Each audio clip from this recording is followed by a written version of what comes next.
Коллеги, я хочу вам представить человека, которого мы пытались заполучить еще в прошлый год, но, к сожалению, нам это не удалось. Мы пытались его заполучить в этом году весной, нам это снова не удалось из-за пандемии ковида.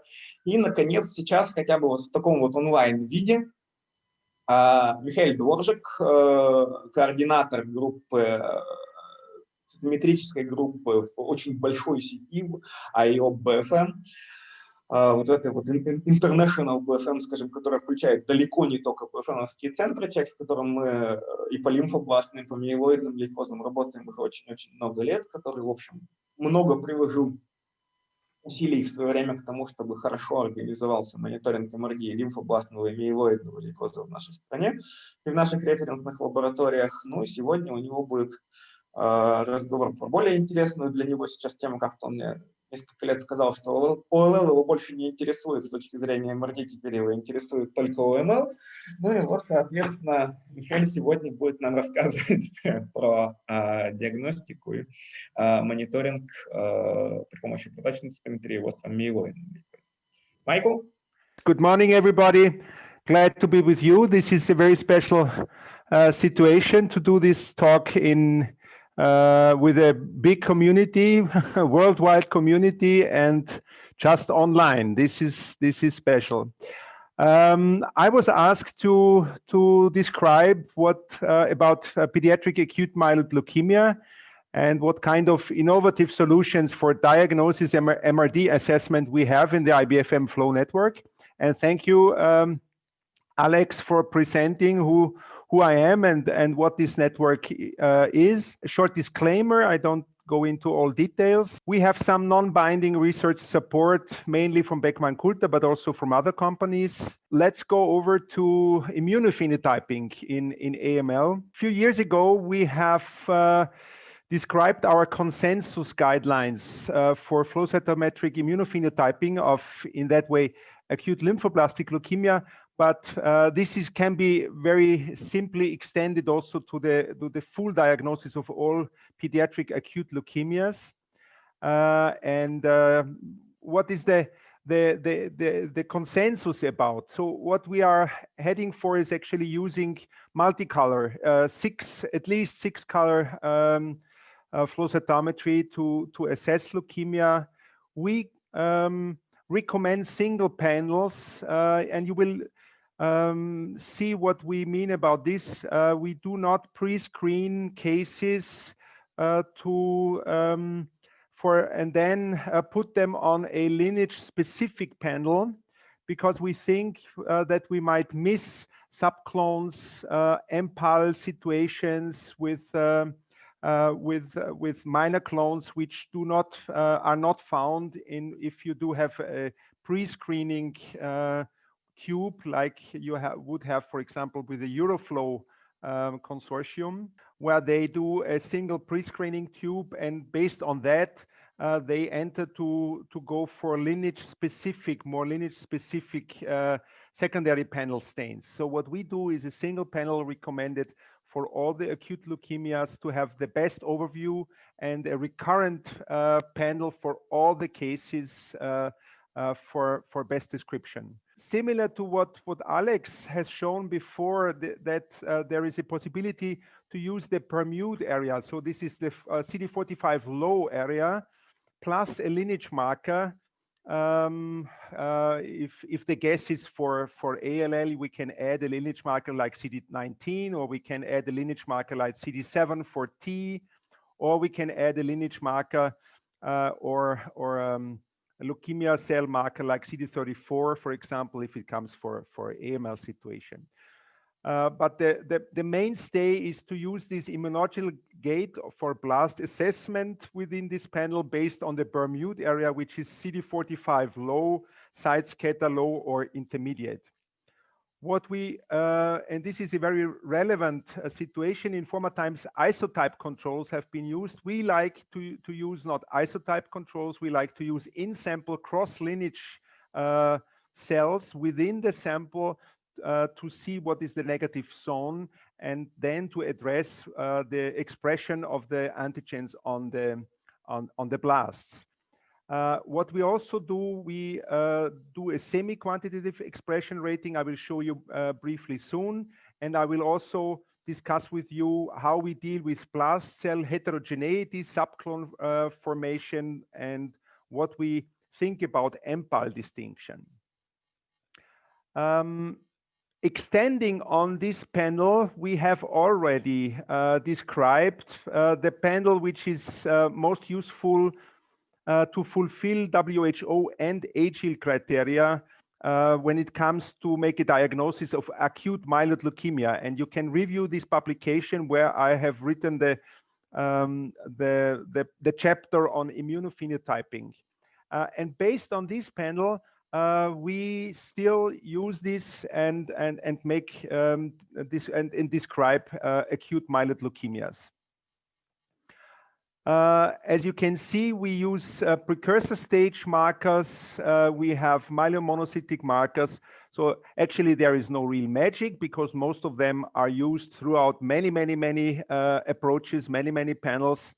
But what we have designed on, and it's also, you see that we have also lineage aberrant antigens in AML. We have the NG2. Alex has described you his formidable paper on this marker in AML and in leukemias. But what we really can do, we are compatible with WHO and ACKNOWLEDGE. So you have the full spectrum of what you want to describe for acute leukemias and what is necessary to describe. Also, this differs for some of the approaches. For example, like in the Euroflow approach, which is actually a very relevant and very good approach. They do not have the full spectrum of WHO needed markers. Like, for example, they do not use lysozyme and stuff like this. There is quite times ago, there has been a recommendation from the Bethesda International Consensus group around Brentwood, who described that actually the old way of describing expression of markers by reporting numerical values like percentage on blasts, which is like a blast expression of antigen is 21%. This is a very difficult rating because what does it mean? Does 21% of blasts do have it and 79% do not have it? How is this? Is this a separate clone or what is this kind of description? So nowadays it's thought that it should be a more let's say, not that kind of description of percentage value, but rather describe whether there is negative expression, is a weak expression, is a strong expression. It clearly so that the quantification also in a way relies on percentages, but the interpretation can be different. There can be a shift of the whole leukemic clone, like a Gaussian distribution, a curve shift as weak positive. And you would say, if you set a marker, you would say it's only 21% are in the positive zone, but in all, it's clear the whole population is shifted. So the Gaussian distribution is shifted to the right, to the positive expression. So what we do is actually we rate based on this algorithm we have built. And this is written down in this consensus guideline. I would recommend you to read in detail. We recommend to rate at least in the negative weak expression or strong expression. To be able to do so, as I said, we always, and I would like to draw your attention, you need the in-sample cross-lineage negative control populations. So how can we do that? We like to use, apart from the CD45 marker as the blast-defining Bermude area marker, we like to have in each tube markers of different lineages. So coming to T-allele, if you rate T-allele, you can look for residual normal B cells, for example, in the same tube, to describe what is the negative area for the T cells to be rated against this negative, and vice versa. So you can describe the B cells against the T cells or against the myeloid cells. So you have everything in there. So it's different from other situations where you have strictly lineage-oriented tube compositions, which do less allow you to describe the other lineage as the negative control. There is also something which is very essential in our approach, that we try to fulfill the WHO criteria. And also in 2016, there was a description of something like to be strong positive, or strong positive in CD19, strong positive in CD3. So how can you rate this, and how is this translated in our daily work? We have invested a lot of work into that to see whether our description, semi-quantitative description, like negative, weak, and strong, really can describe this kind of strong positivity necessary to fulfill the WHO criteria. And what you can see here, by having a larger amount of B cell ILLs and T cell ILLs, it was really possible throughout several labs to rate leukemias and the expression of like CD19 and intracytoplasmic CD3 at being strongly positive. So our algorithm of building expression votes on like negative, weak, and strong really is compatible also with the way WHO style needed to say a leukemia does strongly express CD19 or strongly express CD3. So this is also something which has not before been fulfilled by any of the approaches published. Let's come to what we think is how we should think about leukemia, and how do we build what is an MPAL, what is the lineage description, what is a B cell precursor ILL, what is a T ILL IML.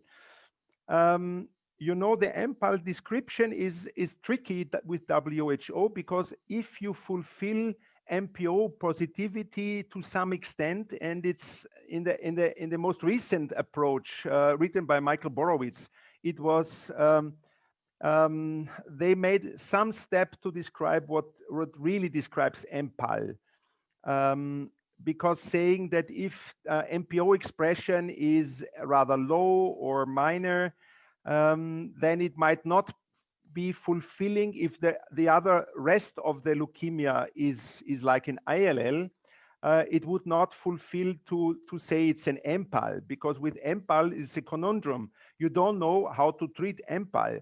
You need to make a diagnosis of, say, rather it's an ALL or rather it's an AML, because such protocols for therapy exist. They do not exist to say what is the best choice of treatment for MPAL. So also our approach was to think to give the best information, and this is what we call dominant lineage concept, to give the best information for what is this leukemia fulfilling mostly. It may allow that an ILL, a B cell precursor ILL, fulfills some criteria of MPAL as well, but mainly it's going to be an ALL and should be put on ALL therapy. So you see is actually from the priority, we know that usually the priority goes from ALL to AML, meaning that if ALL criteria are fulfilled, and even if some MPAL criteria are also fulfilled, it's more an ALL than an MPAL, and you will treat that case like an ALL. So let's go over how this is meant. But before we can go into this, I show you the process of coming to this conclusion. The process starts with the sample preparation, acquisition, and the gating on the blasts. I showed you CD45 lineage marker, site scatter, Bermude area, identify the blast population, determine the percentage among total nucleated cells, and then assess the complete immunophenotype tube by tube and rate the antigen expression, distribution intensity according to this adapted Bethesda style. With this full panel, you will also see whether there is some inter-lineage blast clone heterogeneity. Are there small amounts of blasts coming from a different lineage, so a real MPAL, bilineal leukemia or not? Then you go through if there is a homogeneous population with the most important lineage defining markers, and you see down here CD19, etc. You can build the dominant lineage.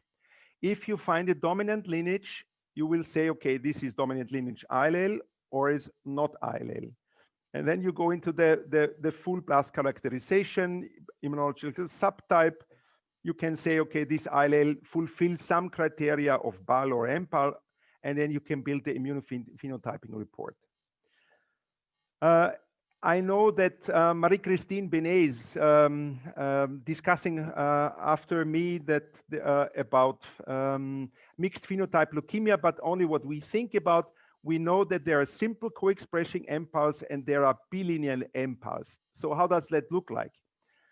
You may have such simple where you have a lineage defining marker like CD79 on all the cells and MPO expression on some of those cells in addition. So you would say this is simple kind of MPAL. Or you can have the bilineal or what we can call complex immunophenotypes.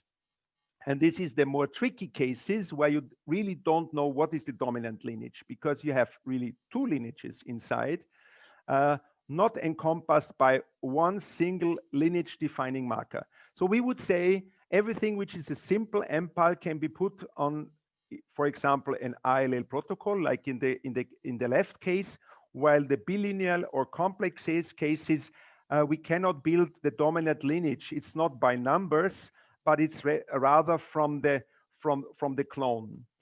So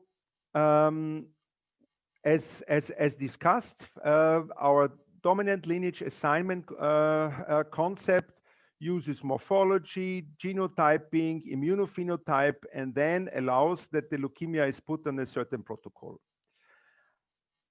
This is a case where I would like to discuss with you whether this is ALL or MPAL. What you see is there is a homogeneous expression, left upper plot of CD19. So all the cells included here are expressing very nicely CD19. So by this expression, you already understand that this is actually a single clone with a single lineage defining marker. But if you look then for the other markers, fulfills that there is differentiation going within this main clone into different lineages. So you have some lysozyme included, you have some CD33 included, CLL1. So you see there is some myeloid features, but starting from the single CD19 positive defined clone. So what was this? This was a hyperdiploid ILL fulfilling all genetic criteria for an ILL.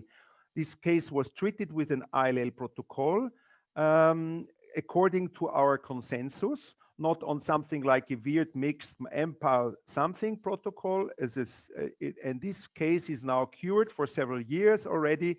And this definitely shows that there can be MPAL features on an ILL, not necessarily meaning that you need to worry about that you have to treat that as an MPAL. No, is a CD19 positive ILL fulfilling the criteria of a single major dominant lineage marker clone, but within these having some kind of differentiation features going into a mixed lineage.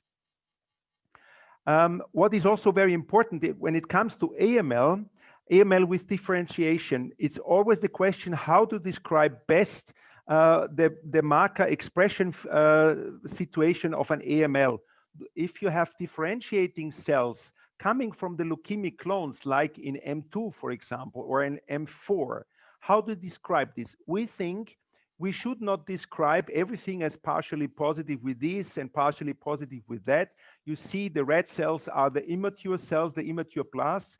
If you go for FAB typing, you would also say you have blasts like 20% and the rest is differentiating cells. So what we describe is actually, we describe the immature blast subcells, we describe their phenotype, and we do not describe the full spectrum also on the differentiating cells. We describe that, but separately. So not saying everything is partially positive.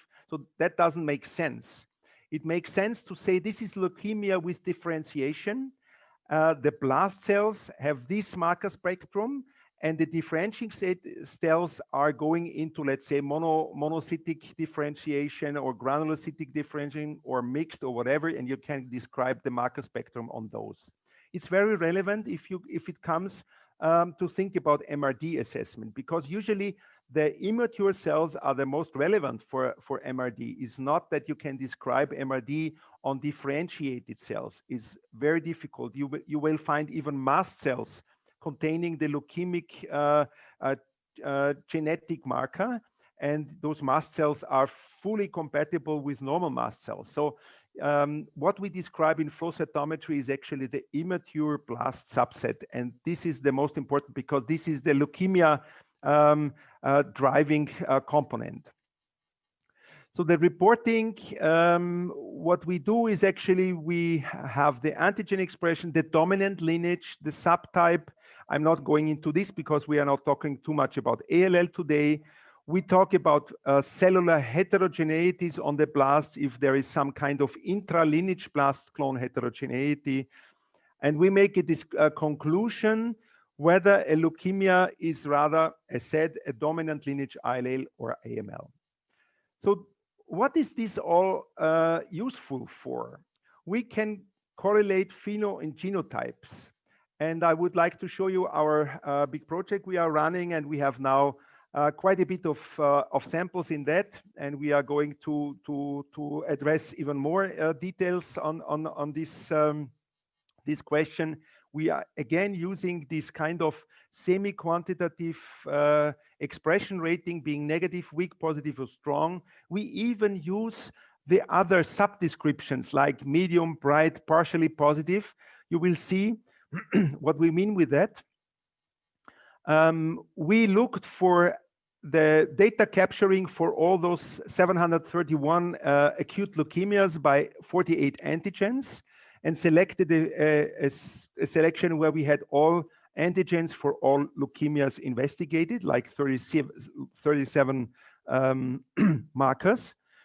And we did cluster maps derived on our assessment to say something is negative or positive. So positive would mean weak and strong together. We go for negative, weak, and strong. And what I showed you, you even can have sub-rating within weak. So is it dim or partially positive, or within strong, you have other possibilities. So we have such cluster maps. You see what the difference is. If you go to the left, you see only positive, negative, 0 versus 1. So you see what is positive. There is included, upper part is ALLs, then it comes to AMLs, and lowest cases are TILLs. So you see the marker expression spectrum. And if you go to the far right, you see actually that not everything is full in red, but there is more shading. So the shading comes from this more diversified expression rating, where you say weak can be something in between, and strong is also something in between of the markers. And the middle zone is actually this kind of three separations, like negative, weak, and strong. So it's not that shaded, but it's some more shaded. And you will see what makes the difference. If we go then to Disney or even UMAP sorting, you can see that you can, by this marker spectrum, already separate the genotypes of leukemias very well. You see, for example, the green population down here. This is the DAX4 population. You can see the red ones, the ETV6 ranks 1 population. You can see the triangles in light green, which are so sorry, the red ones were the hyperdiploids, and the green triangles is the ETV6 ranks 1. So you can separate those cells, and what we actually found, we wanted to know whether our rating to say negative or positive makes a difference, or negative, weak, positive. It's very clearly and very decisive that actually the better is to use this negative, weak and strong is much better and gives a much better separation in rating. So the subclassification we do is we follow this negative, weak and strong, and not anymore saying something is negative or positive as a marker. So when it comes to AML, you can, by this methodology, you can, and this is again this spectrum of cases. You see by this by our marker spectrum, you see that you can very nicely separate in green. Each dot is a single case described by 37 markers. So you can very nicely separate. Green is ALL, rose is AML, light blue is TILL, and you already see for AML that there is a separation of different subtypes of AML already, and I would like to go into more details of this. This is all our AMLs where we did subtyping, and you already see in this cluster map that you can have, and this is a separation by FAB groups. So you see we start up here from in the upper part, we start from Down syndromes, we have M0, M1, M2, etc. So I'm not going into all the details, but you already see the marker spectrum is different per FAB subtype. Definitely you will say, okay, we know that, but I will show you the strength, how this can be used in the future, actually to investigate into certain kind of by this markers panel to already describe what this leukemia will have as a genetic marker. You see that by Tisney assessment of each individual case, you can already see that you can separate the genotypes and the FAB subtypes of leukemia. So you see a population down here with the green group. This is actually the M7 group containing Down syndrome and non-Down syndrome cases. In the upper part of the panels, you see that with the dark green triangles, you see the monoblastic leukemias. And in the middle zone, you see the rest of other leukemias, but you also see, for example, M3 with the triangles, dark blue, for example, they also lump together. So we are more and more trying to define what is the best panel to give the best separation even in this, and we need definitely more cases also, to go into a genotypic pre-screening using marker panels within AML to define what type of leukemia this will be. But definitely by marker spectrum assessment, you already can have in pediatric AML a clear separation of three big groups, and within one of the big groups, the middle zone group, you have also the possibility to go into further subdescription already from the of predicted genotype based on the phenotype. So let's go over to what to do with AML and FLOW-MRD follow-up.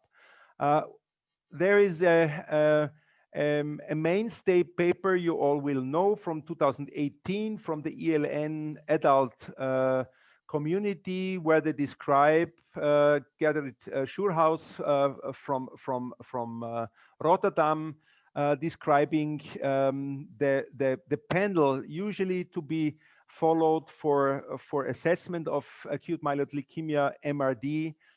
And based on this, and this is a very good consensus to start, but this is actually not enough for pediatric AML. And I would like to describe what we are doing, and we have something like a second generation or new generation setup based on the ELN consensus, but going further on that. First step is to integrate new markers not included in the ELN consensus. New markers, for example, we described years ago the usefulness of CD11A, LFA1 marker, in that way deficiency, to describe M7. This is a very enigmatic marker for M7, and this is very helpful to be used, and this is helpful also, and based on this, this is the most important marker to come up, what I showed you also for the immunophenotyping, to give such a good resolution for M7 cases, because CD41, 61 sometimes not so well described on all the cases. Also CD99, you know that from TILL, and Alex showed you briefly before, but CD99 also is very effective marker also in AML to be used, and we like it as an MRD marker, and we will show you some cases when it comes lunchtime. We will have the Kaluza workshop, and my coworker Margarita Maura, she's going to describe you how well could CD99 be used as an MRD marker by its frequent overexpression in AML cases. So you see something about 25% of all AMLs have it overexpressed. This is also something which is a new marker for AML. Then also a marker we very much like, CD371. This is actually in ALL, this is the DAX4 genotype describing marker, but in AML is a very good stem cell description marker, and it can be used also for MRD assessment, because if you look for CD33 and CD371, usually in normal cells, these two markers go together. And if leukemia sometimes have a disruption, asynchronous expression, specifically monoblastic leukemia with MLL, they have a lower expression, not in all cases, but in many cases, of CD371, while having a very strong CD33. So by this marker, this is a very good asynchronous marker in monoblastic leukemias. So we like that a lot. So these are the innovative markers also, and we have summarized this recently in a paper you should look up. So we have, you see here the innovative markers like CD123, CD371, CD45RA marker we have described 20 years ago already, but now have been taken up also by others to describe myeloid differentiation, CD99, CD11A. So that's what the new markers in extension to the ELN consensus are built on. So I definitely recommend you to go through this paper, which we have been publishing recently, a year ago, where we summarize the approach, and also is a quite nice review on what is known about FLOW-MRD in AML, and also Margarita was under the authors. So I would like to say, how do we do that? Let's go into, we have built a consortium, and I'm happy to announce also that Alex and his group is working with us. We have designed something which is very new, and which also will come up soon for research purposes, also from Beckman Coulter. This is a cocktail tube which will be going into production as a catalog product. I hope, I'm not sure, but we will see, and we're working together because we need it a lot, and the European consortium is trying to use this for the future, because until now they have not been a consensus of how the tube setup should be built in AML MRD, and we have built that and now have plenty of data in this international consortium working with Germany, with Italy, with Moscow, Alex Group, with Argentina, with my group. So we are having really a big database on pediatric AML MRD. The backbone is a 5 marker, and you see them in red, a 5 marker backbone throughout both of the tubes. The first tube, the LIPE tube, is looking for leukemia-associated immunophenotypes, heading for also together with markers of myeloid differentiation, CD15, 14, 11b, but there are open slots, and the open slots are useful for an individualized LIPE construct. Like you can add CD56, you can add CD7, 11A, CD99. So whatever you find at the diagnosis, you can add in the open slots.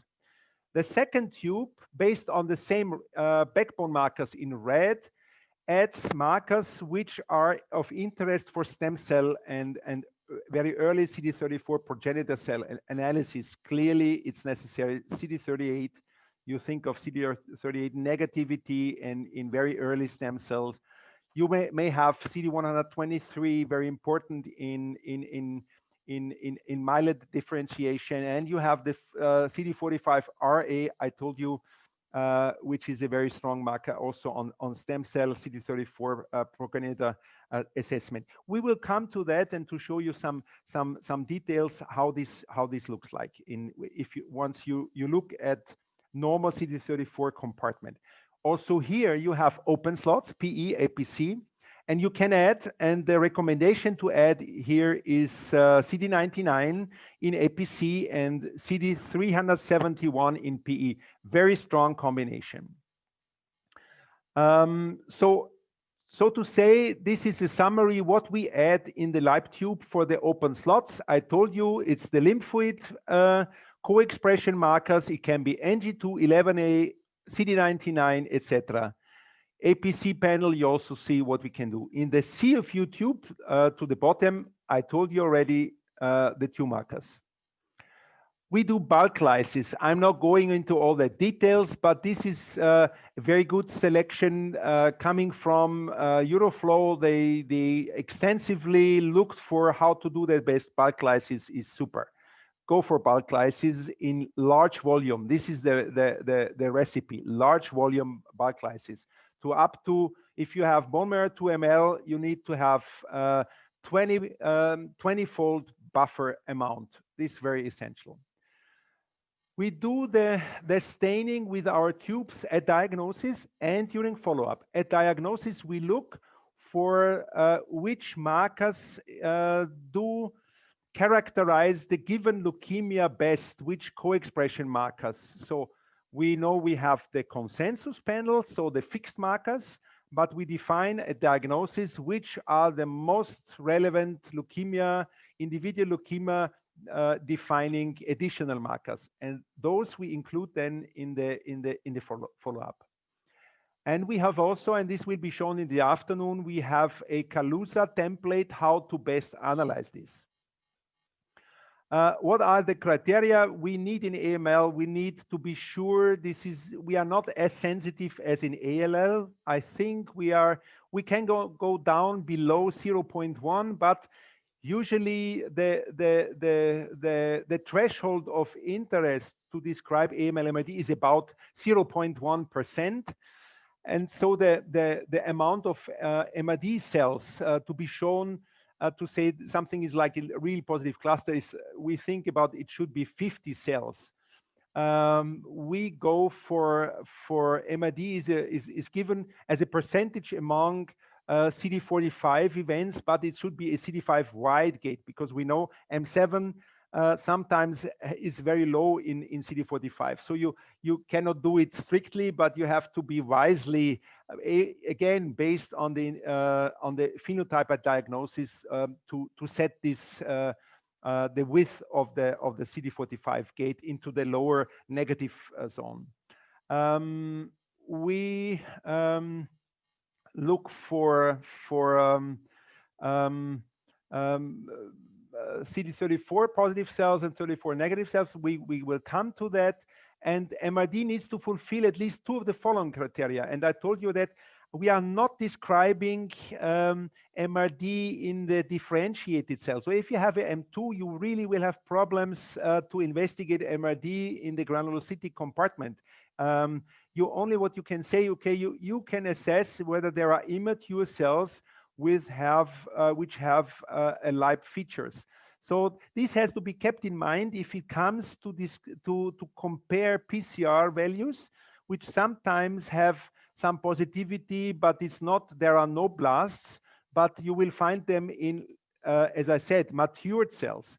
So FLOW-MRD is looking, and there is no other way, it's not possible, is looking for real blast cells and not full leukemic genotypic features in mature cells. By this panel, we really can not only look for the leukemia associated phenotype, but even if we exclude what is in PE or APC, we know, because our tubes are in all cases always the same tubes, and 8 markers per tube are stable throughout each and every case we are investigating.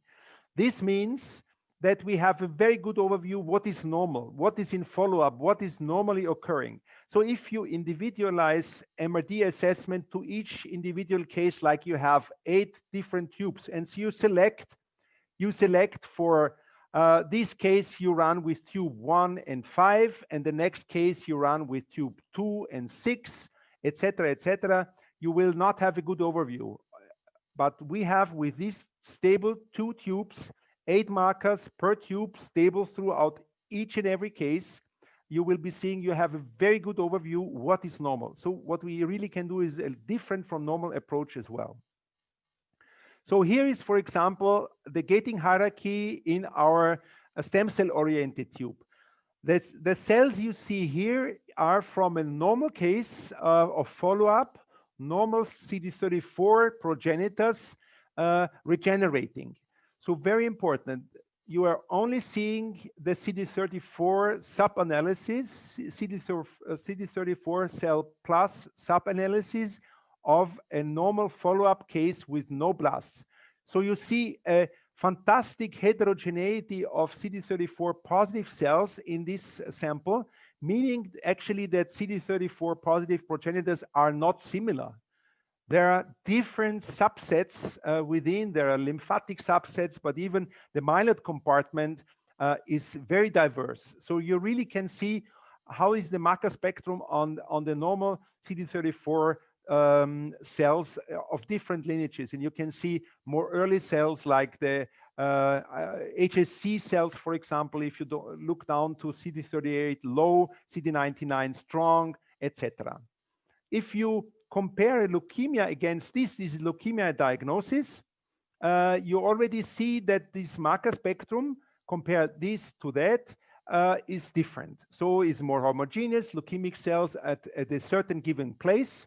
And then if you look how this relates to follow-up, you will see that leukemic cells pop up at locations which are different from the normal marker spectrum of regenerating cells. So within the CD34 positive compartment, you see in colors, you see the normal regenerating cells, but what you also see by those innovative markers we have included, like 45RA, the leukemic cells in black, they are really out of the normal positions of the normal CD34 positive cells.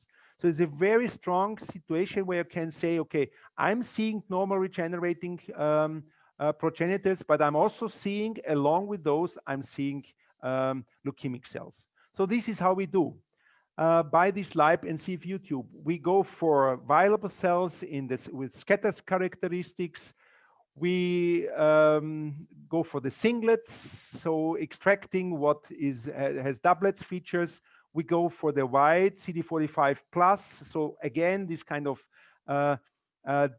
Bermuda area also, and then we can exclude what is strongly positive basophils because they sometimes they blow into other channels as well. By extracting CD123 strong. You should not extract if a leukemia is very positive in CD123. So you should mind the diagnosis, what you look for. And then we subtract for analysis of CD34 plus cells, and the second population after extracting this, we again look into the more differentiated cells to find leukemic blasts.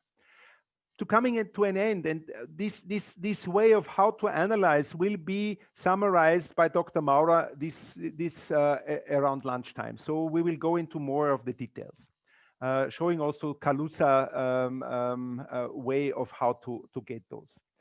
So what I would like to show you at the end is actually how to work that the international consortium really can come to something like this, to speak with a single voice, to really deliver good quality assessment based on a standardized approach. I will again start how we did with ALL. We have many trainee labs which we have been training for several years, and you see the longer you train, and this is a summary of we did with 22 training labs in our IBFM consortium, and we had 7 trainer labs and 22 trainee labs, and then we did something like a maturation process. So each trainee lab had to do with their own cases, had to work together with us and to be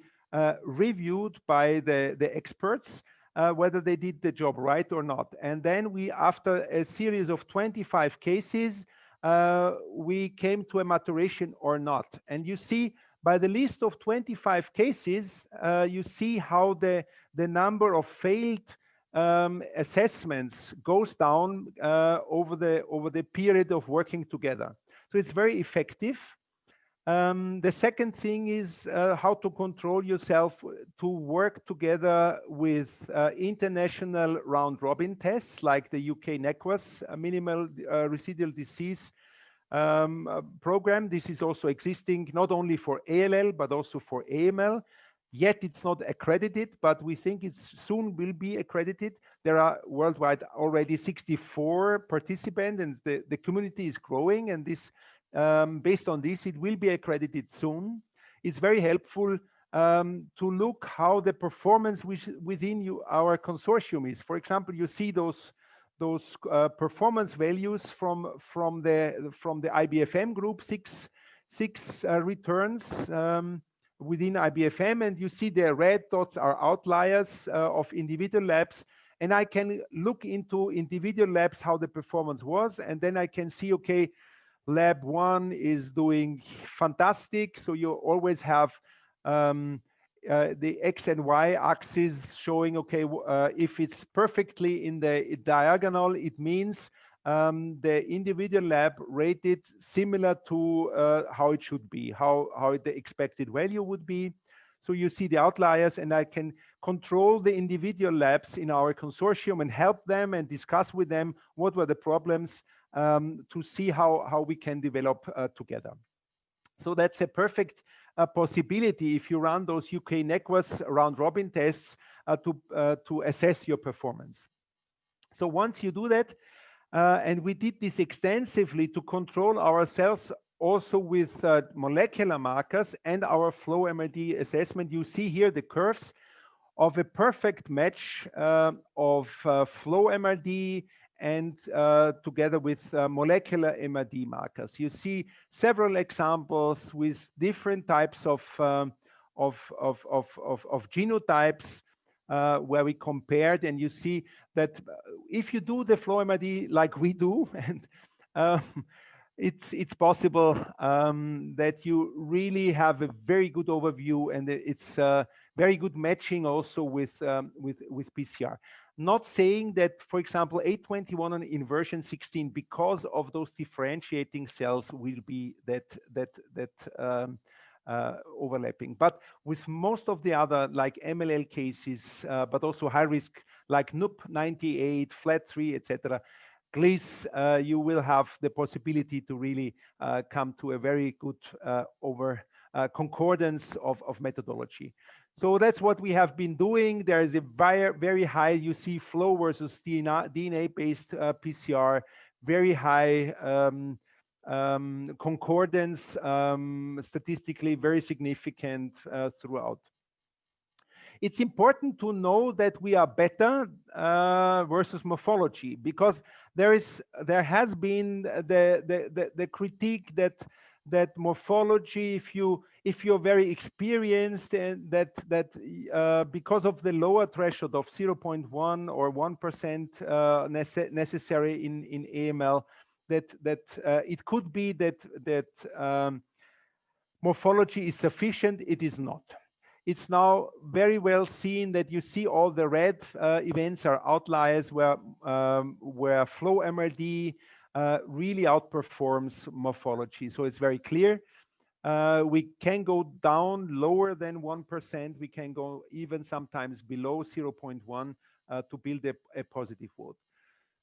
So at the end, what I'm trying in my consortium with my friends and co-workers to come along with this very standardized approach. Again and again, you see the same markers throughout all the cases to go for operator independent analysis. And we try to have automation by machine learning assessment. And this is now, we are trying to roll this out to AML. It's not easy, but we're working hard on this. We have good data already on true and predicted, this is ALL data, where our automate is fully automation and giving the same as a very expert operator to assess MRD in ALL. And we hope within the next 2 years to be able to deliver already the first software algorithm also for AML. So coming to an end, I would like to acknowledge all who worked with us over the years. It's a large consortium, you know, and we have also the AutoFlow. So this is the automation people. We have been working together, and I definitely want to thank specifically Beckman Coulter. Although they were just helping us to design our panels, they were only helpful and never in a way directed what we should do. So this is we are glad to were able to have you on board, guys. Thank you very much. And if you look for the analysis software down below, there is the link. You can review how this looks like. This is on YouTube. This is our FlowView software, and yeah, pass by and thank you. And now I'm able to take your questions. Okay, Michael, thank you for your fabulous talk. There are several questions written already. I will pronounce them. The first is a really interesting question. Why do you exclude nucleated red cells from the total leukocytes when you calculate the percent of MRD cells? I mean, you say that white CD45 gate is denominator, and so it is possible to for these red cells to be excluded from this. Yeah. Actually, it comes from the FAB situation, and the red cells, the nucleated red cells, are not the big priority if it comes after in follow-up of MRD. Usually, there is what you see in follow-up of AML. They are not so big component. We all know, and Alex, you know very well, together with me, in ILL, these cells at day 15, day 33 are mostly and frequently a bigger group of cells of interest. In FLOW-MRD of AML, usually with this kind of hyperregeneration of myeloid compartment, it seems so that the nucleated erythroid cells are not that many, but we were pragmatic. we were pragmatic because the problem was in designing the tubes. We could not include the cytomarker because we would have lost one of the channels which we did not want to do. And most people nowadays, and this is also pragmatic, have based their data on CD45 assessment in percentage among CD45. So since the admixture of normoblasts is more or less in a, it's never, let's say, changing much of the MRD, like 2 times up or down. It's something, if you find 20% normoblasts, so there's no big deal, you know, whether you do it like this or like that. But you are right, it could be done. It could be done to integrate, and we always look also, we have an extra tube. I didn't go into that much into the detail, but we have an extra tube where we look for the general composition. But this is, cyto is the marker for those nucleated cells is not within the real leukemia describing tubes, but we have an extra tube. So we can, if it comes out, and I'm still open, if it comes out, it's more relevant in the future, maybe we will integrate. So we have the data, we are not losing the data, but for the moment, it was not too important. I will just add one from our side at one point to this thing. As we see with this antibody for CD45 with this J33 from Orange, it's this white CD45 gate sometimes include also erythroblasts, and they're different in CD45 intensity with rubbish. And that's why we do not need to make the border on the left side of neutrophils, and that's why it's this white CD45 not always exclude all of erythroblasts from the analysis. And another question is from the same person: are there any tricky features of myeloid maturation patterns during colony-stimulating factors treatment? Naya. Actually, there can be some increase. That's a good question. There can be increases and changes even in the CD34 pattern, for example. We know that GCSF, GM-CSF changes also the expressions. Also, there can be increases of some of the markers. That's correct. But nowadays, honestly, I wouldn't give AML colony stimulating factors, because it has been published that actually this may lead to more relapses in some of the subgroups. So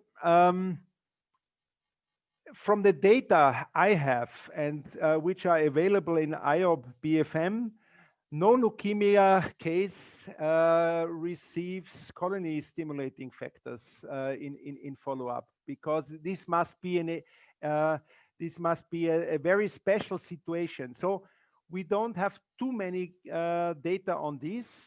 I have some data where we see some increases of marker spectrum, but like intensified CD33 and skewing of CD34 positive cell compartment, driving to a more rapidly acquisition of more matured subsets, but more I cannot tell.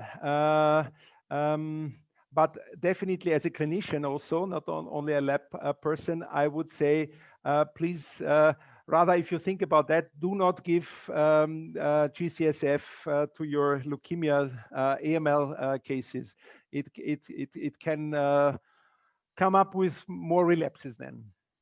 And so probably the final question for this session, personally from me, as I asked you already, what, in your opinion, you described well the immaturity markers and description of immature population during the immunophenotyping, during the monitoring, but not always you have a huge immature population also during the diagnosis.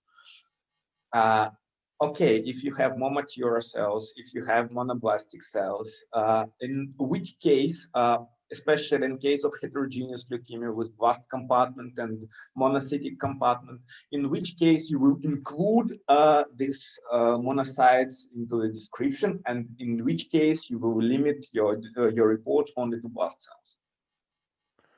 Well, it's like in the FAB typing. So if you go for the monoblastic cells, they are usually monoblast leukemias. They are definitely immature. They usually do not have CD34 positive subsets. Sometimes with secondary leukemia, you can have even in monoblastic leukemia, you have sometimes a tiny clone of CD34 blasts, CD34 positive blasts, but the main group will be monoblasts with no CD34. So this is sufficient to call those cells the immature cells, as opposed to like something like fully CD14. We have problems, I think, with FLOW-MRD if it's a monocytic, a fully CD14 positive leukemia. So M5P can be a problem, but by chance this is very rare. So from what we have seen is maybe 1 or 2% of all situations are that mature. So it's sufficient to be immature. I'm not saying it's CD34 is the most relevant markers. In many cases it will be, but not in all cases. So you are right. We have been discussing this several times. So it's sufficient to say, okay, it must fulfill the leukemia at diagnosis. You see what is the major clone, what is the immaturest cell in this cell. So we go down to the immaturest cell, but also to the biggest amount of cells. So in M2 is very different. M2 with granulocytic or M4 with monocytic. So it's really I'm really saying that these cases for me are, and what we are describing here is not, we are not at an end. FLOW-MRD is something like is a good opportunity for the moment. But we are not at an end stage of methodology. We think that, and even if you compare with the genotype-driven PCR-driven MRD, you will see, and I think you know very well, that there are quite huge differences. What is described as positive by MRD PCR as compared to flow. We really have a problem to describe the mature cells as by flow cytometry as aberrant. So there are sometimes simply in M2 they are not aberrant. Yeah. So sometimes is possible. They may have some aberrant features, but sometimes they are you cannot describe that. So you need to limit yourself to what is available, and in M2 and M4 it's usually mostly having some immaturity markers like CD34, CD117, stuff like that. So if I could summarize, we have solved many problems in M7, in monoblastic leukemias, in M3, in several normal karyotypes. I'm not fully happy still with M2 and M4 cases. So guys, I know that we have some work still to be done. Okay, Michael, thank you again. Probably we'll continue some kind of discussion during your practical session. Hello again. Actually, not to Michael, but I would like to introduce my coworker, Dr. Maurer. Hi, Margarita. Margarita will show you examples of how we do with AML MRD by flow, and we will focus on MRD assessment, and also she will a bit explain more of the rationale behind. So there will be also some slide presented as well. So Margarita, please go on. Okay, so hello everybody. I am very happy that I can present our approach for detecting and quantifying MRD-AML. Michael Dworzak, he already told us a lot about AML, MRD, and you know that I work with him together as a co-worker, and we work on the innovative approaches for AML, MRD. And we all know that this can be a really very hard task to do. So Michael has already, I will maybe skip the disclaimer because Michael has shown it already. And I will just very shortly mention now the next problem. How can I go on with the slides? Now, yeah, so conflict of interest, you know, we have some non-binding research support from Beckman Coulter, but also from other companies. Michael in the morning has already introduced you to our staining panels and to innovative markers that we are using for AML MRD. So in this presentation, or it should be a workshop basically, I will focus more on the analysis part, and we will do some live gating in Colusa together with you in the next hour, where we demonstrate that we can use these innovative markers for MRD.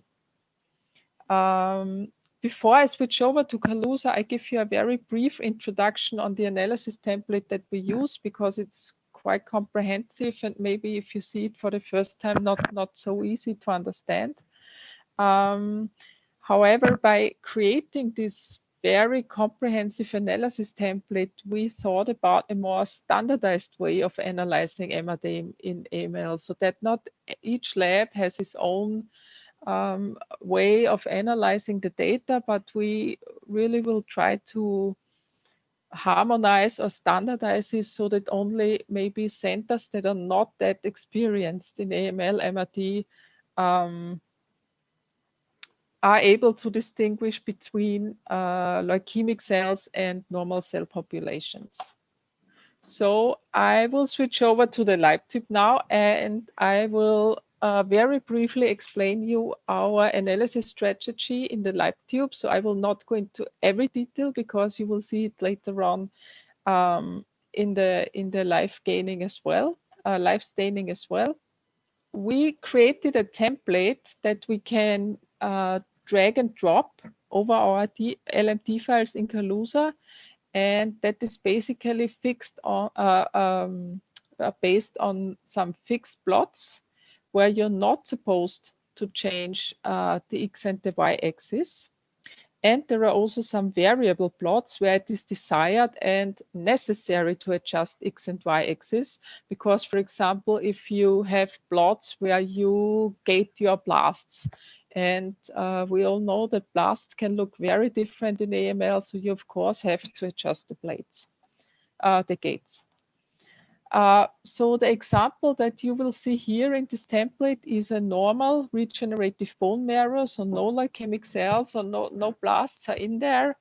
And this is one point that I will point out very early and really emphasis on, that it is very important to know your reference. You have to know how a normal regenerative bone marrow looks like.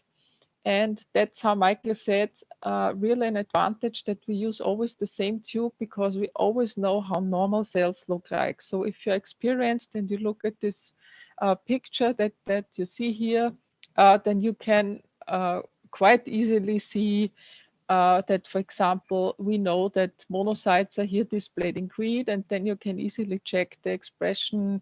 You know, they are strong in CD14, CD11B, they have CD36 strong expression. So you already get an idea on the sample and may reveal some aberrant marker expressions as well. So this is very important that you know your reference. And later on, if you perform MRD analysis, you can always go back to such samples that you have stained with normal regenerative bone marrow to really check, okay, is this a aberrant population, or does it exist also in normal bone marrow, maybe in a more rare case. So what I always want to mention is that we use the hierarchy of our template is that we first start with pre-processing of the data. So Michael already also mentioned it. We exclude the debris here with forward side vector scatting. We of course gate on singlets, and we use this white CD45 gate. And then this is how our so-called overview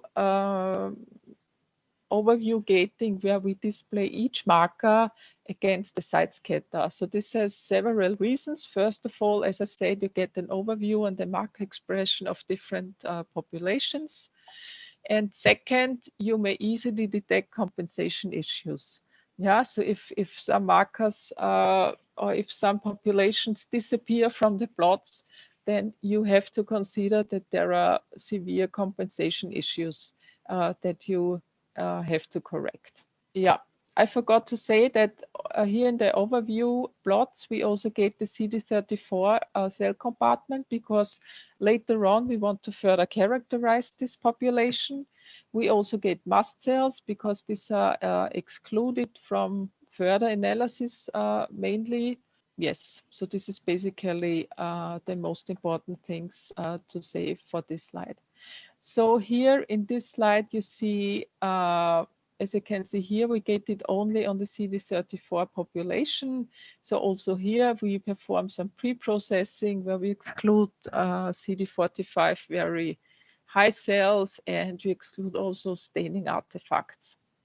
And then there are some plots where we just have a look on the progenitors whether they have a normal expression in certain markers. So this is also kind of an overview where you get to know your sample. And we also get here the lymphoid compartment of the CD34 positive cells. So if you detect, Margarita, yeah. Maybe we have to say that the lymphoid compartment is in yellow-green, and the blue are the myeloid CD34 positive cells. What's very important is that you also see, because this is the live tube. In the morning I've shown that in the CFU tube we have this very nice separation of different stages of CD34 positive cells and different differentiation subtypes. Margarita will go into this, but you also see this in the live tube already. For example, if you go for CD15, CD15 is expressed already in a subset of CD34 positive cells. So that's really a true population. Is not a misgating or something, but this is a recurrent phenomenon. So you also, the live tube does separate several subsets of CD34 positive cells. So sorry, Margarita, go on. Yeah, no problem. Last but not least, if you find some aberrations here in the CD34 compartment, you of course can gate them as blasts. We have 2 blast gates for gating CD34 positive blasts. So these gates are AND gates, meaning that blasts have to fall in both of these gates that they are considered as blasts. This is very important because sometimes 2 markers are just not enough to define a leukemic population. And it also helps very much in cleaning populations. So these two plots down below They are adapted to the leukemia-associated immunophenotype. So, for example, the upper plots are kept stable. So we have the good overview how recurrently CD34 positive cells look like. But if, for example, the leukemic cells express CD56 on the CD34 blast component, you would, for example, select in the given case, you would select such a combination of marker for those two plots down below, where we really address individual aberrances of a given case in order, if the leukemic blasts do not fall out of the recurrent plots and the locations we know from normal regenerative CD34 positive cells, we can have those additional plots to characterize according to the light markers. So both is possible that, for example, a leukemic blast population CD34 does only express CD33 and asynchronously does not express CD117. So then we would see that in the upper plots. But for gating, for the real gating, we would redo this combination in the lower two plots where we adapt to do the blast gating. So upper plots are for visualizing the normal, the lower two plots for visualizing the best combination of markers where we would like to gate out the plastic component, either by asynchronous standard markers or by aberrant live leukemia-associated co-expressions. Yeah, exactly. And always make sure that you choose the gates that also later on, in later time points where the heavy generation will occur, that also then your blast gates are not, let's say, infiltrated by normal regenerating cells. So this is really a very critical point for the whole analysis, that you choose your gates right here. So now we move over to the CD34 negative cells. So as we heard today a lot already about the Bermude region, we also define the Bermude region here. So don't make it too narrow. We normally also start here with a more or less white gate, and then in the next plots you see a lot of fixed gates. So all the blue gates are fixed gates. So normally we do really not change them. We do not change the axis. So you see also here, these are all fixed gates. And as you can see with the beautiful colors and nice separation really of the populations, that normal cells fall into these gates. Yeah, so this is a normal bone marrow, and you can clearly see how this should look like. Yeah, so for example, here in dark blue, these are promyelocytes, and you can see they fall in this promyelocyte gate by expression of CD33 and CD117, but they also fall in the second promyelocyte gate because they also express CD15. So even if you are not the major expert in AML, MRD, and in detecting blasts, then you would recognize if promyelocytes are only maybe in this one gate, but not in this. Okay, then you immediately know there's something wrong. So if you know your normal samples, how they look like with these templates, with these analysis, then this makes your life really much easier. Here, the gating is similar to the CD34 positive population. Again, we have two end gates. And again, please choose markers that even in regeneration, only blasts will fall into these gates. We know that this is not always possible, but very often you can really choose these gates in a way that there is no interference with regenerating cells. And the possibility that you have 2 gates here really helps as well. So this is a slide that shows you the final blast gating. So in the very end of the analysis template, there are again 2 blast gates, where here the 2 end gates of the CD34 positive blasts, they somehow merge together, and here the other blasts, so the CD34 negative blasts, merge together, and this really helps in again cleaning the blast population. Yeah, so if you find your blasts here in this region and here you still find some lymphocytes, then you can really nicely clean the population to get a very nice blast region. And then it comes to calculation of the MRD. We already implemented in Kaluza such a automated calculation where, as we have already said, count the number of blasts and relate it to the denominator. So the template, our analysis template, is based on a lot of Boolean gates, quite comprehensive Boolean gates, but they are really quite practical because it really allows displaying really clean populations of interest that want to investigate, and you can easily gate out staining artifacts or whatever, or populations that you don't want to investigate, like mast cells or whatever. So we really like working with these Boolean gates in Kaluza.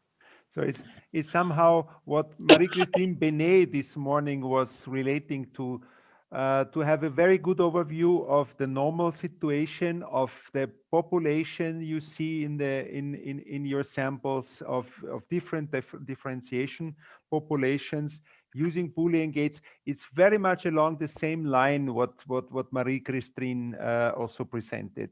So but the plots with this is a very strong combination. You must consider that the tubes are very similar throughout all patients we are doing. Those tubes can be done by different labs. So even also the analysis by this Kaluza template is very standardized, can be used based on the similar tubes throughout different labs. So by this kind of double standard, cocktail tubes and Kaluza template, you really arrive at a very high degree of let's say standardization of looking at samples, and we can work over the lab borders. So even if we have samples from other labs, by adjusting some specificities from coming from the machinery, from the kind of PMT settings, etc., which should be aligned between laboratories, but nevertheless, by some adjustments, we really can read the plots from other labs quite well. And this is also a strength of the whole methodology. To standardize in AML is much more important than even in ALL, because AML is really tricky, and each and every case peculiarities. Okay, Margarita. Okay, so I see time is running, so I will keep the CFU tube quite short because the principle is the same. So also here we have normal regenerative bone marrow that is displayed, so you can have an overlook how this should look like. So first of all, again, we do the pre-processing. It's really the same. And then we proceed with an overview, checking all the compensation and already getting an idea of the sample. Again, CD34 positive cells are gated for further characterization. And as Michael already said, we also gate PDCs and basophils, which we normally exclude from the analysis. But be aware, if you have a AML that is positive, then of course you cannot just exclude all the cells without really thoroughly have a look on them. So mast cells as well as plasma cells are also gated and excluded from further analysis. And just to mention the PDCs and BASOs, we also further analyze them regarding HLA-DR and CD45RA, because this is how the expression pattern normally is. So if we find something very, very strange here, then we may also know that we should not exclude this population from the analysis. So again, as in the LabTube, we pre-process the CD34 positive population and clean it from 45 high cells and from some staining artifacts that unfortunately can occur with these tubes sometimes. So we are gating the CD34 lymphoid compartment, and this is a nice overview. Michael has shown it also already.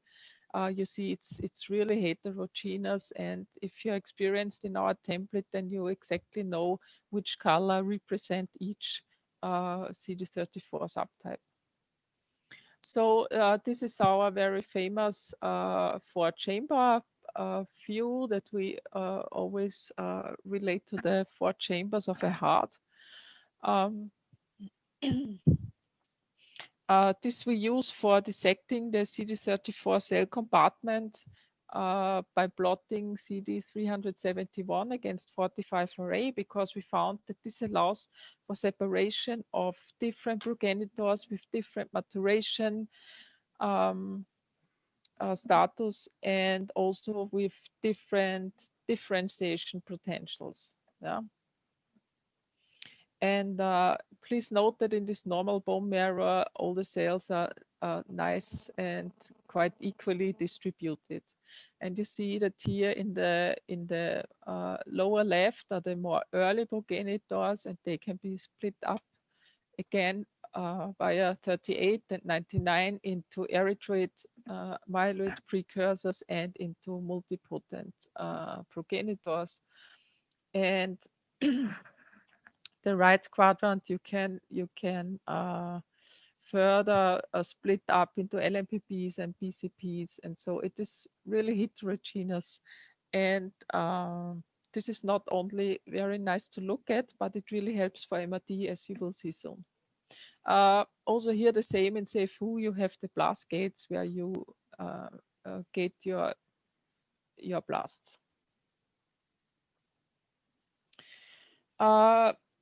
Also here in the CFU tube, we define the permute, and in these next plots, we check all the myeloid and also some lymphoid populations, whether they appear normal to us. So these are all, again, predefined gates, and normal cell populations shall more or less nicely fall into this gate. Sometimes you really have to adjust a little bit, but in principle, the populations shall fall into these gates. And if you're trained in these pictures, then you immediately recognize that something is wrong. Sometimes we see a population up here where we know there's normally never a population, and so this very much can help to easily detect abnormalities.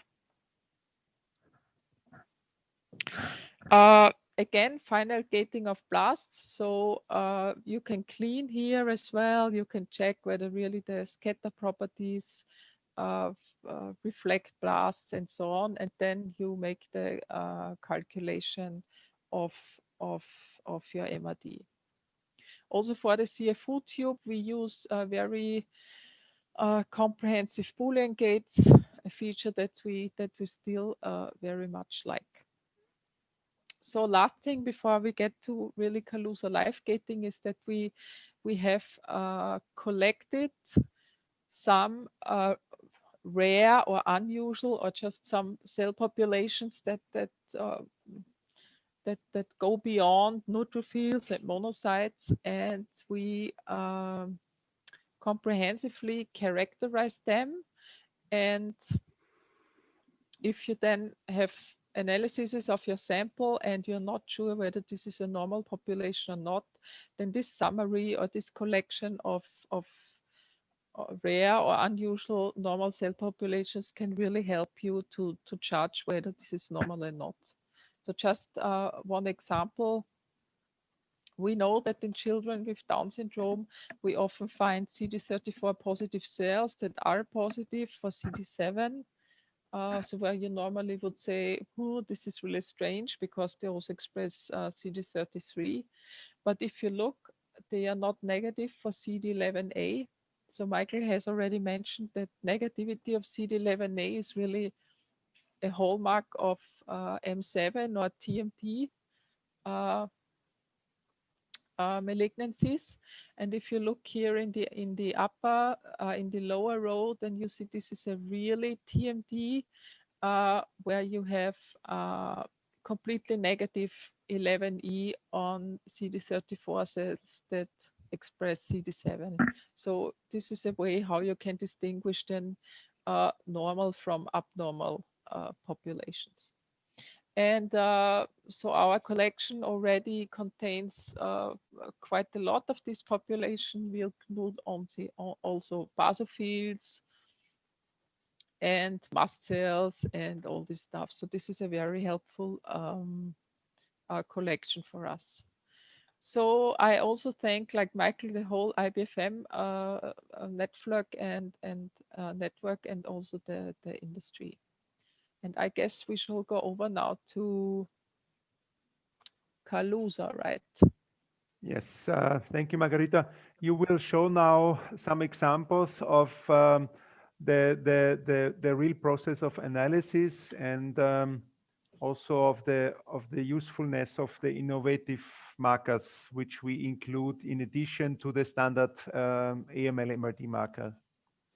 Okay, so I have prepared some AML cases that we thought are the most interesting ones for you, because we tried, so we use very innovative markers for finding the MRD, and I guess we should just go through using our template.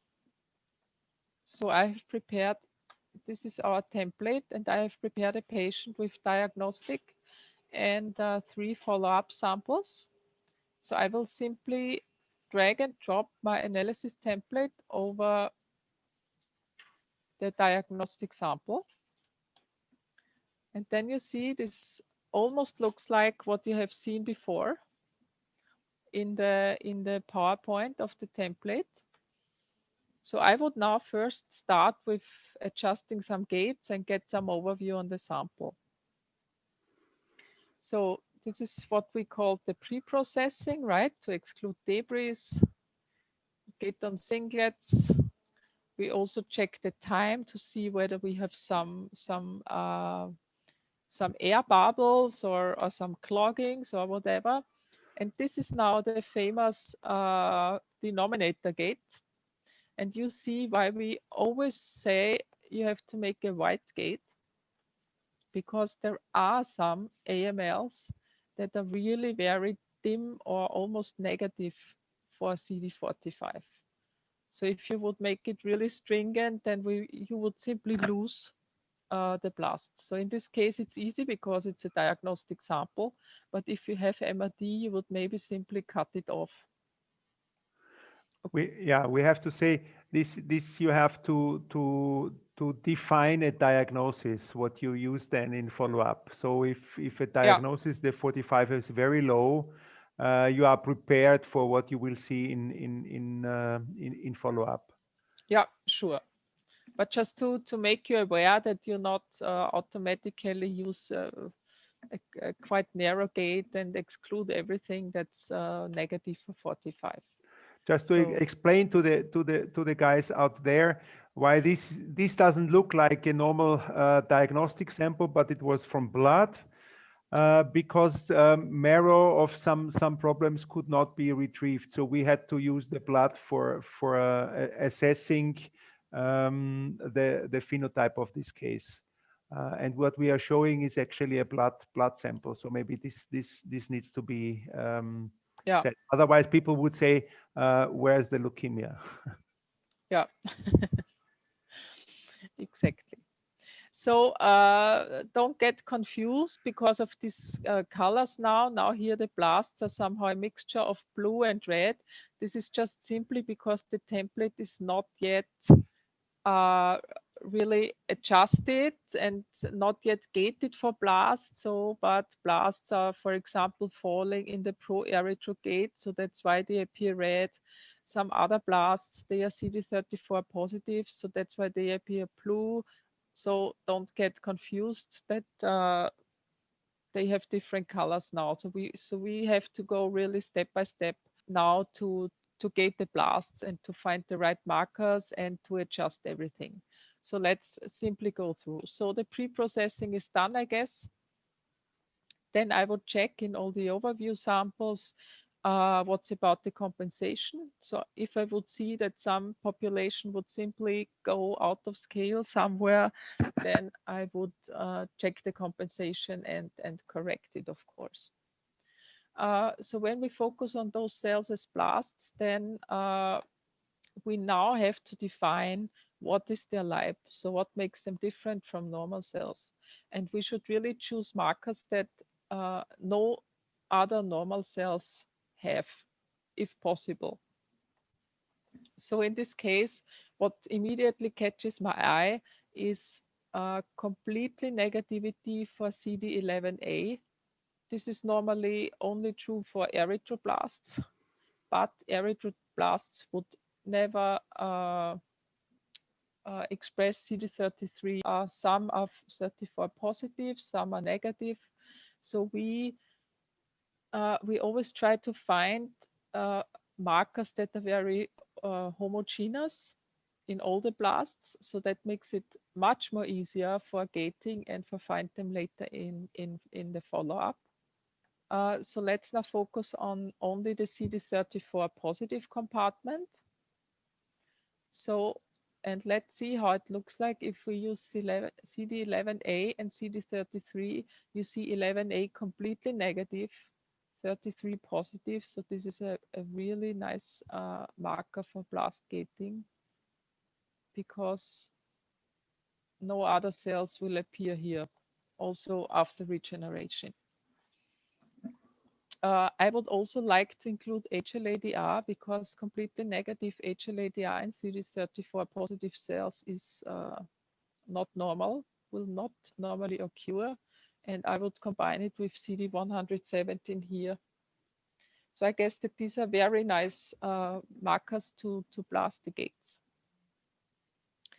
So as we have seen already in the overview, there are also blasts that are not CD34 positive but negative, and you see they are here also very low, so please don't include them, exclude them, make a white Bermuda gate.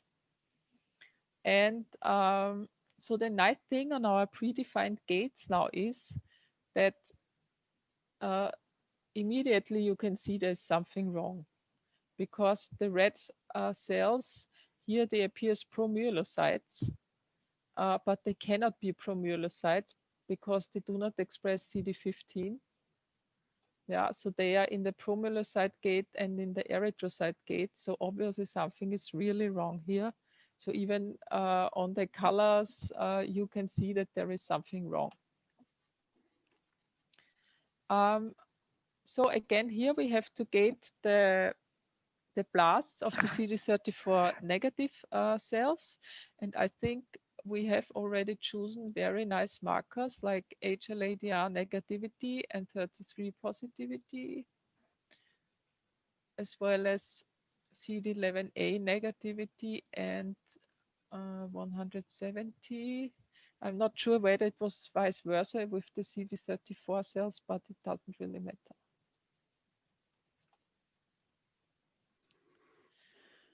And then here are these two final blast gates I have talked about, and you can see that here you can clean. Sometimes you cannot really very clean gate the blasts with these gates. You may have some lymphocytes invading, but then you could really clean it here in the 45 gate. Yeah, so this is really often very helpful as well.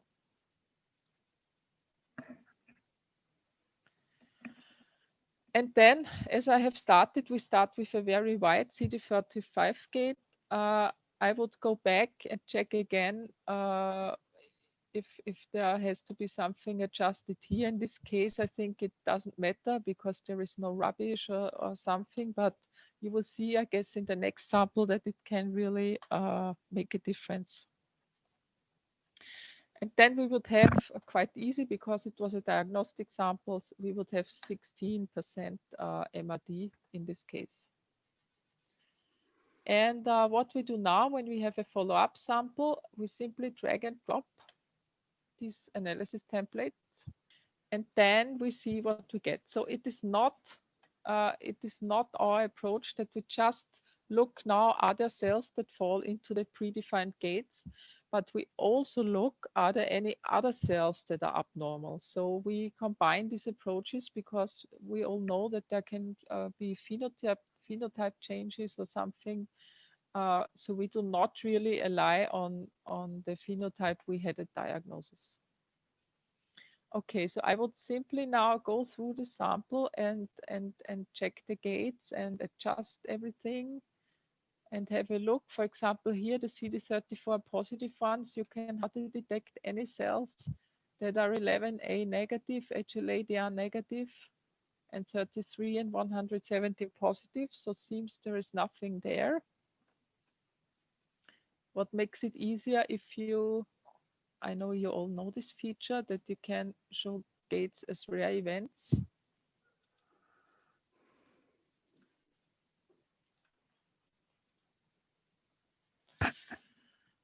So yeah, maybe one cell still there, but you know, in MRD, one cell is somehow no cell.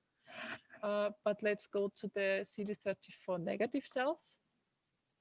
And here you see that by just drag and dropping the gates that we are very nice able to find the blasts. Of course, you may have to adjust some gates like here.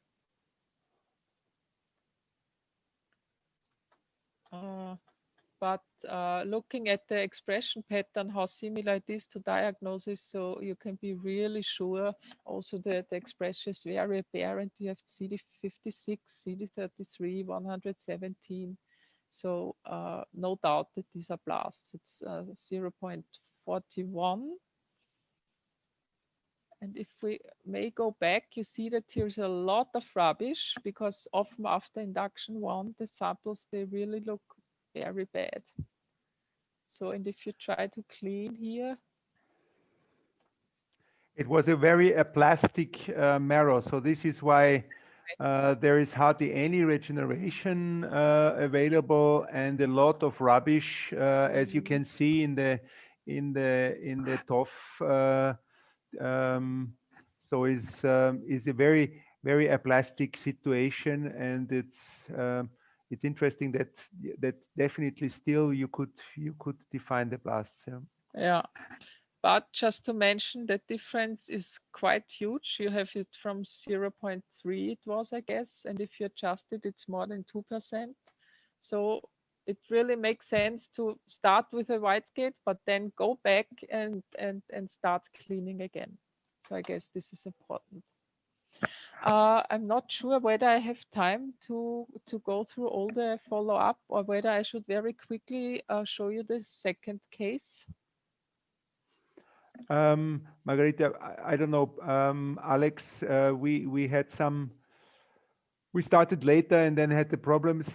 I think, is there anything in this case which maybe the next one at least is nice and could go quickly, right?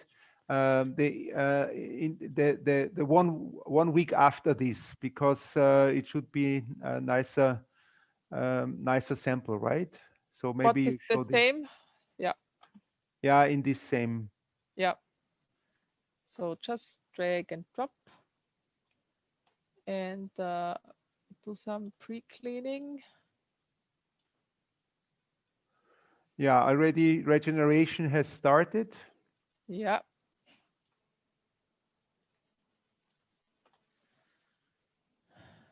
don't worry too much about the cleaning now. So, but it's about the concept. Yeah. So again, here you might see there's still the one cell, but never mind. But again, here you find phenotype has maybe a little bit changed, because you see 33 is now quite high. What's nice, because you can more easily distinguish from the granulocytes, but still phenotype is really similar. You see it's here in the promyelocytes, but it's 15 negative, and here in the erythrocyte gate it still has CD56, so no doubt. No doubt at all that these are blasts. And although there's regeneration, you can easily find them.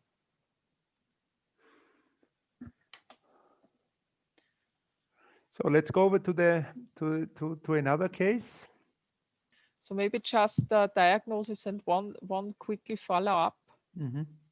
Let's go through it very quickly. So what was the case you have shown before? This was a M7, right? Yeah, it was a M7 with a GATA2 mutation. Okay. I guess, yes.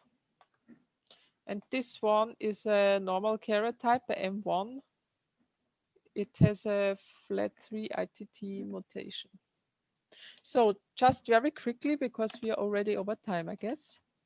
So this is the diagnostic sample. You see a lot of blasts here. Don't worry, you can go on. This is Marie-Christine. You can go on. Okay, great, thanks. What you can see here immediately is that the blasts are very heterogeneous. Yeah, some are 34 negative, some positive. The same is with 117. 33 is quite heterogeneous. RA, CD371. So it seems there's also a little bit of differentiation maybe going on. So here, I guess a very important task is to really find markers that are homogeneous, where you can find all, where you can define all blasts with a certain marker. And in this case, we found very evident and very overexpressed CD99. Michael told already about this marker, and also negativity of HLA-DR was very prominent in this sample. So you also see, when we have a look on the CD34 positive compartment, that this is also very heterogeneous, so not really wouldn't be very easy now to gate the blasts here. But what is important is actually they fall, and this is an aberrancy already. If you look for the black blasts, they are in the CD34 positive subset of blasts. They lack CD33 and lack CD117. Very strange pattern. Yeah. And what you already can see is that the cells here are somehow falling out of the gates. So this is really pops into your eye, I guess, and maybe gives a hint that this can be really helpful for MRD detection. So I would choose the gates really in a way that I have a very nice, compact, homogeneous blast population. For example, high 99 negative DR, and the second blast gate, I would maybe use 38, because it is also very low, and 117 could be okay. You could also choose DR. I guess it's even more compact. And the important thing is that even if we will have heavy regeneration, there will be no cells up here. Yeah, so if the MRD stays like that, then it is very likely that you will find it. And the same is with the CD34 negative population. Choose markers where you have a very compact, a very apparent and very compact pattern that you can use later on for MRD. Yeah, let's try it with 38. I mean, 38 is not completely negative here because then it would be quite easy, but it's, let's give it a try. Could work. Okay, so then let's check the next time point, how we will perform there.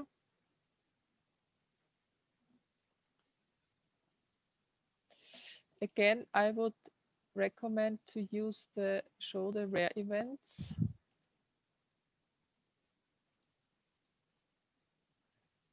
And nevertheless, start from above.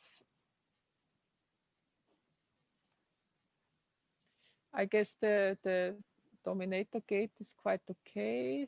Everything seems okay. Here already it might catch your eye that you have CD99 very high cells. So this may be a first hint. And here you see that without adjusting really any gates or doing anything, you see you already have quite nice regeneration also in the CD34 compartment. But this population here really pops out. Yeah, this doesn't normally not exist. If you look in a normal sample, you will never have this population here. And you see that our gates, that we have chosen a diagnosis are still fine, I guess, because there are no normal cells here. Here we may have to adapt a little bit because it seems that the cells, they gained a little bit of 38. You may have to adjust the permute not to lose some blasts and maybe exclude lymphocytes. But also here the gates, you see they are quite clean, no disturbing normal regenerating cells. Maybe adjust 38 a little bit. And I guess here we are with 0.5% MRD in this sample. Yeah, I guess that's the most important thing, right? I mean, I can make the next time point, but it's not really different. Yeah, I think we can stop here because it has been shown what is the concept of the whole process is on the one hand to really have a very recurrent and good overview of normal populations, and secondly to use by the information you derive a diagnosis about the leukemic phenotype to look into the aberrancies being asynchronous expression patterns or additional markers of positivity or negativity as a live phenotype, overexpressions, underexpressions, then define among the fixed plots having some variable plots where you use this most important information from the initial situation and then get into this and then use those gates over time. Definitely for the sake of the time, we did not go into details how you also could analyze normal populations in the direction of different from normal. But you have seen, for example, for the one case where the cells were falling into promyelocytic gate 1, but not promyelocytic gate 2. Also by this, for example, we already can make interpretation of different from normal.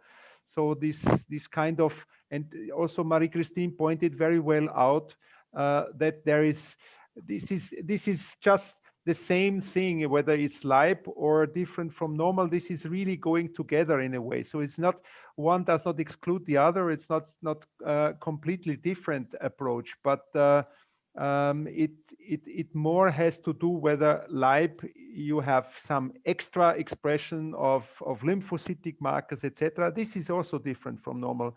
But if you more rely on the asynchronicity, etc., you already go into what different from normal says. And it's the question is, can you define already a diagnosis? Then you would say, I look for leukemia-associated phenotype, but definitely it's also possible that you later on find something which is different from normal and then understand, this is leukemic. And then sometimes you go back to diagnosis, finding that this population was already there. So it's more a kinetic of when you define what to look for in the leukemia. So with that, I would like to stop here. And sorry, Marie-Christine, I hope we didn't take too much of your time to deliver. Yeah, sorry. Thank No you, problem. thank you. And thank I you, would Margarita. like to point out also that you are acquiring something like 300,000 cells, and that's fine for what you showed. There's no need to acquire millions of cells to do MRD. Yes, fully right, because for AML, it's not known yet what is necessary, what is the threshold necessary.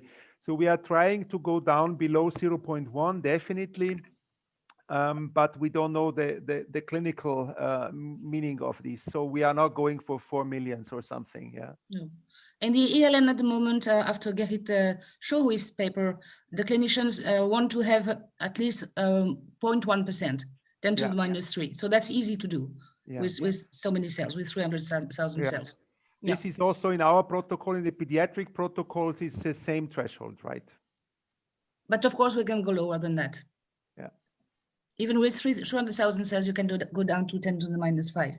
And one important thing that I repeat over time is that when you've seen nothing and you've, say, counted 100,000 cells, then it will be below 10 to the minus 5. It cannot go up.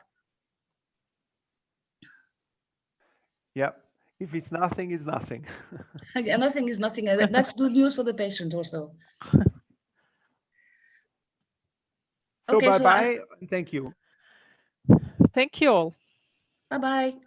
Ciao.